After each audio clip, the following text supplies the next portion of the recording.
কাকু আজকে তো তাহলে তো আপনি তো চলে যাচ্ছেন। হ্যাঁ, চলে মানে যাচ্ছি। আমার যে কি মানে মানে কি বলবো, আমার যে কি হচ্ছে না একটা মানে শরীরের মধ্যে, যে এতটাই কষ্ট হচ্ছে না আপনাকে সেটা আমি বলে বোঝাতে পারবো না, এত কষ্ট হচ্ছে। তাহলে আবার ফের কবে আসবেন, কবে? এই ১ মাস পরে আবার আসবো। আবার 1 মাস পরে? হ্যাঁ, তাহলে আপনি থেকেই যেতে পারতেন না? থাকলে তো হবে না, কাজ আছে অনেক। আপনি থেকেই যান না, আমার যাচ্ছেন কেন তাহলে?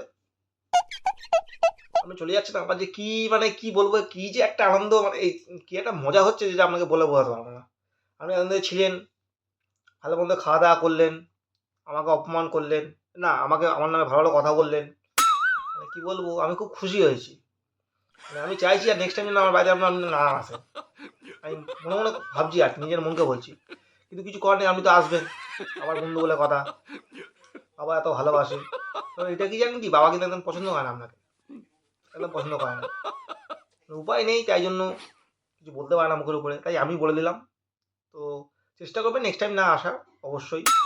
আর এলে অবশ্যই মানে একটা দিনের বেশি আর থাকতে হবে না, চলে যাবেন পরের দিন সকালে, হতে না হতে। এখন আপনি চলে যাচ্ছেন, একটা কাজ করুন, শুভকাজ দেরি করতেন না, আপনি না তাড়াতাড়ি বেরিয়ে পড়ুন। হ্যাঁ, যাবো তো।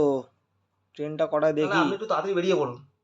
আর গেলে আবার তো আসবো, ১ মাস হ্যাঁ, পরে আবার ফের আসবো। না না, আপনি অবশ্যই আবার ফের আসবেন না আর। আপনি সাবধানে যান, তাড়াতাড়ি বেরিয়ে পড়ুন, ঠিক আছে? গিয়ে একটা ফোন করার দরকার নেই, আমি বুঝে যাবো আপনি পৌঁছে গেছেন। হ্যাঁ কাকু, ঠিক আছে ঠিক আছে। কাকু সাবধানে যাবেন, হ্যাঁ।